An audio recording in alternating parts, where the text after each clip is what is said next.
Kalau dibilang ketika membeli itu dananya tersedia, enggak. Berasalah keluarga, sulit, makan bareng sulit. Karena kan acara ini harus hadir kita, acara ini harus hadir. Nggak pernah mikir stop dan nggak pernah mau ganti profesi.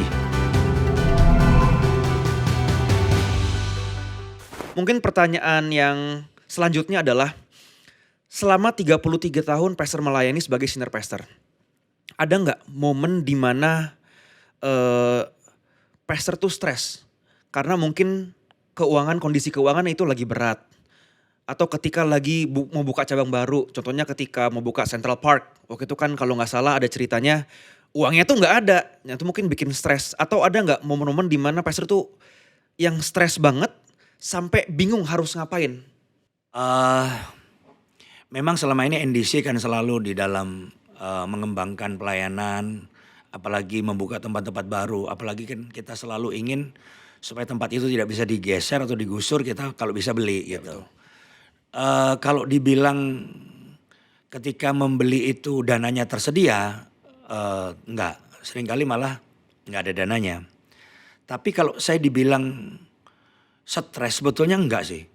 Malah itu seperti sebuah tantangan untuk kita bisa lebih banyak berdoa, lebih banyak kita percaya, lebih banyak kita mengandalkan Tuhan. Dan mungkin karena punya pengalaman dari yang level kecil sampai membesar, makin besar. Jadi paling nggak sudah ada pertumbuhan iman lah.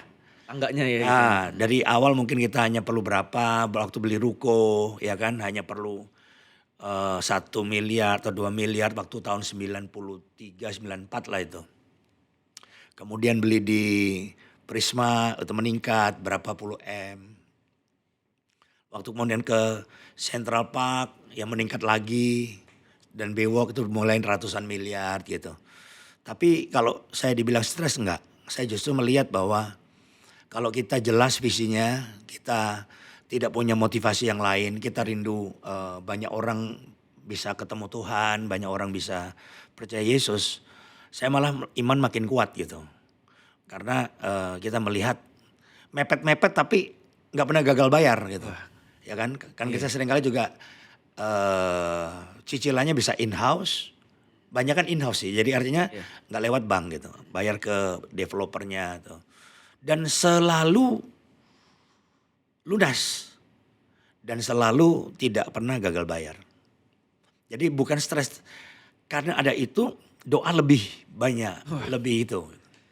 Tapi ini menarik karena kita kan orang NDC juga, kita tahu ketika sebelum pastor mengambil keputusan itu dananya tuh selalu nggak ada. Nah, kalau pastor cerita, saya pun mungkin juga agak dalam tanda kutip agak jiper juga ya. Saya nggak mungkin ambil langkah itu. Sampai pastor-pastor lain, teman-teman pastor, hamba-hamba Tuhan yang lain bilang pastor ini adalah father of iman. Kayak di antara hamba Tuhan itu terkenal dengan nih hamba Tuhan yang paling beriman bahkan katanya. Kok bisa sih ambil langkah yang di mata manusia itu nggak kejangkau sebenarnya dari segi finansial? Ya mungkin udah bawaannya kali ya, nggak ngerti. Orang pernah bilang gila loh katanya. Saya tahu teman-teman ada yang bilang, wah ini gila loh. Kok bisa ambil langkah itu ketika jauh sekali itu? Ya memang dalam setiap pengambilan keputusan itu memang itu kan satu pilihan ya. Diambil apa enggak selalu. Waktu kita di Central Park juga gitu. Kita dapat harga bagus, tapi orangnya bilang kalau you mau ambil sekarang. Begitu lu keluar ngelewatin pintu itu, harganya beda. Aduh ambil enggak, kita doa, terus akhirnya ya ambil. Begitu ambil ya kita mulai atur. Artinya gini loh, bukan hanya beriman kita nggak tanggung jawab, kita mulai atur keuangan gereja. Kan bayarnya nggak langsung kan, tiap bulan bayar berapa, terus uang mukanya berapa. Waktu saya ingat begitu tanda tangan, bayar 8M atau berapa gitu tuh. Ya, tapi dan sesudah itu kan kita cicil. Nah kita mengatur, menghemat dan sebagainya. Tetap harus ada yang kita atur. Tapi yang pasti Tuhan mencukupkan. Ya. Oke, baik. Jadi itu mungkin suka dan duka dan cerita-cerita unik selama 33 tahun Pastor Josia menjadi senior pastor dari Nafiri Discipleship Church. Baik, sekarang kita akan membahas topik seputar keseharian Pastor Josia atau rutinitasnya setiap hari. Pastor Josia, gimana sih cara ngatur waktu antara keluarga, pelayanan, dan istirahat? Karena kan biasa sebagai senior pastor itu time demand-nya tuh sangat luar biasa. Bagaimana Pastor? Ya, mungkin banyak orang yang salah menduga ya soal kesibukan seorang gembala sidang. Banyak orang berpikir sekarang saya ini sibuk banget gitu. Karena jemaatnya banyak. Jemaat kita kan sekitar 25.000 ya. Wah, dengan jemaat 25.000 ini tentunya Pastor Yosia sibuk sekali. Saya jawab malah enggak. Oh, Saya lebih sibukkan waktu di Morotai malahan. malah pas 15 orang lebih sibuk Lebih sibuk. dibanding sekarang. Iya. Karena kan kita memanage. Ya. Memanage. Artinya gini. Sumber daya kita besar. Oke. Dengan jumlah jemaat besar. Oke. Artinya sekarang ini dalam pengaturan waktu itu malah lebih enak dibanding dulu. Oh gitu. Ketika dulu itu kan khotbah sendiri, ngurusin musik sendiri. Ya itu waktu awal-awal ya. Sesudah itu ada masa-masa tetap sibuk gitu ya ketika 500, 1000 itu kesibukan cukup sibuk gitu. Tapi banyak orang berpikir ketika jemaat kita makin besar itu kesibukannya makin luar biasa. Sebelumnya enggak. Enggak. Oke. Kenapa? Karena kita sudah membangkitkan banyak pemimpin. Oke. Sehingga kita tinggal memanage. Sebagai pemimpin belajar mendelegasikan. Kan pemimpin yang baik itu tidak mengerjakan semua. Ya. Pemimpin yang baik itu hanya mengerjakan sesuatu yang tidak bisa didelegasikan. Oke. Nah, Oke. ulangi ya. Ya. Jadi pemimpin yang baik dia hanya mengerjakan sesuatu yang tidak bisa didelegasikan. Oke. Dia kerjain. Tapi kalau ini bisa kok dikasih ke si A, kasih ke si A. Bisa si B, kasih si B gitu. Oke. Jadi kalau ditanya gimana pengaturan pelayanan, keluarga, apalagi tadi untuk Keluarga, pelayanan, istirahat. itu tidak mengalami kesulitan saya. Jadi kita bisa mengatur semuanya dengan baik sekarang, dengan keluarga juga bisa. Apalagi kan anak-anaknya udah gede sekarang malah lebih nggak ada masalah lagi gitu. Istirahat bisa diatur semua. Yang sulit malah waktu masa-masa gereja ini masih awal-awal lagi mau naik gitu. Justru itu malah lebih time demandnya lebih luar biasa itu ya. Pasti yang berasalah keluarga. Jarang di rumah, jarang bisa berlibur, bisa jalan-jalan. Sulit, makan bareng sulit. Karena kan acara ini harus hadir kita, acara ini harus hadir. Sekarang kan enggak, banyak departemen. Siapa yang harus hadir? Ketua departemennya. Ada dia, udah jalan, itu jalan-jalan. Jadi menurut saya seorang gembala sidang kayak saya kalau ditanya, apa sulit enggak ngatur waktunya? Tidak. Dengan mudah, karena apa? Karena kita sudah punya tim yang baik, yang banyak. Jadi tinggal diatur aja kapan kita mau istirahat, kapan kita sama keluarga bisa dilakukan. Biasa Pastor, kalau Pastor ini lagi nongkrong. Ini juga pada penasaran kali, nongkrongnya itu di mana dan ngapain sih biasanya? Sukanya? Saya kalau nongkrong ya tentunya cari kafe ya. Kafe yang kopinya enak gitu. Nah, tapi lebih kepada juga suasana. Oh, kalau kopinya enak, tempatnya nggak dingin. Saya juga kurang, mesti agak cukup dingin. Oh, kopinya enak, dingin, tapi ngantri. Nggak mau juga. Enak, dingin, duduknya dempet-dempet. Itu juga. Jadi mesti ada tempat yang enak, kita bisa duduk, kita bisa minum kopinya enak. Saya rasa itu sudah tempat nongkrong yang enak. Waduh, kalau boleh tahu Pastor, lokasinya di mana tuh? Nggak disponsor saudara ya, nggak disponsor. Kalau lokasi nggak penting. Nggak penting. Maksudnya bukan soal lokasinya. Misalnya merek kan maksudnya. Maksudnya kan merek. Atau enggak lokasi misalkan daerah Senayan wilayah gitu. Wilayah. Senayan, Menteng. Kan Menteng tuh banyak yang lagi hype tuh kopinya. Saya nggak terlalu gimana. Buat saya yang penting saya bisa duduk, bisa rileks supaya bisa pulih. Wah. Lalu bisa ngopi, bisa mungkin mikir apa yang bisa dipikirkan situ udah cukup. Oke. Saya nggak cari, mesti sini. Mesti ke Bali. Nggak juga, saya nggak terlalu gimana.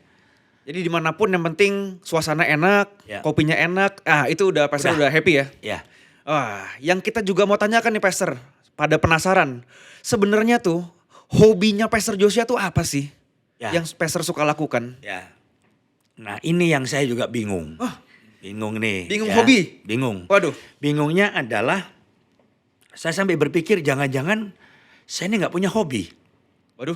Contoh ya, banyak orang bilang kalau pergi jalan-jalan apalagi ke luar negeri gitu ya, Iya, belanja. cari apa tuh tempat apa yang factory outlet misalnya. Oh, buat belanja itu? Ya buat belanja gitu Iya. kan.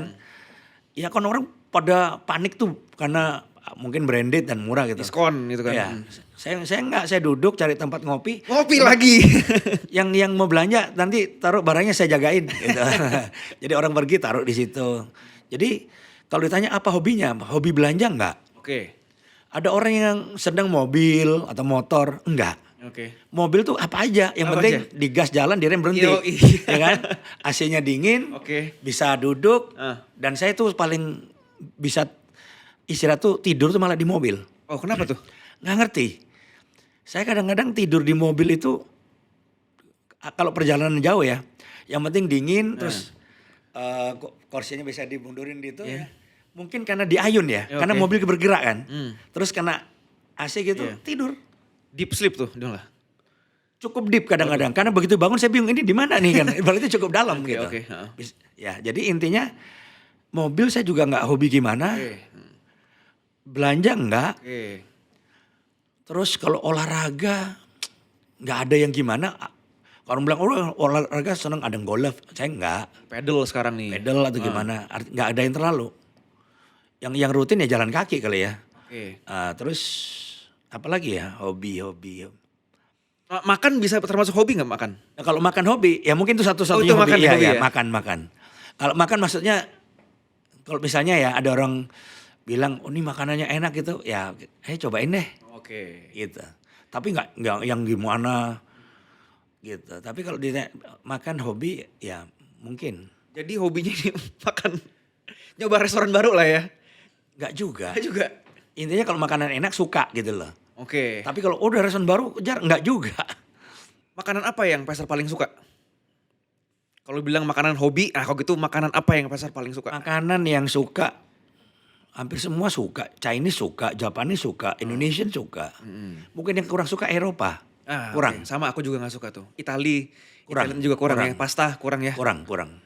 Lebih suka Indonesian, Chinese, Japanese gitu. Oh jadi hobinya ini adalah olahraga enggak, shopping enggak, berarti makan katanya yang paling ada interest nah saudara ya. Jadi makan katanya saudara ya. Nah, kalau mau disebut makan tuh hobi ya. Oh iya. Gitu ya suka lah gitu. Oke. Mungkin pertanyaan selanjutnya ini agak deep sih pastor. Ya. Keseharian sebagai pastor, sebagai senior pastor, kadang-kadang juga mungkin jenuh pikirannya. Pernah gak sih pastor ini kepikiran untuk mau stop deh jadi hamba Tuhan, mau stop jadi pendeta senior pastor? Puji Tuhan kalau mau stop belum pernah. Belum pernah? Belum pernah. Wow, oke. Tantangan banyak tapi nggak pernah. Gak pernah mikir stop? Nggak pernah mikir stop dan nggak pernah mau ganti profesi. Kok bisa?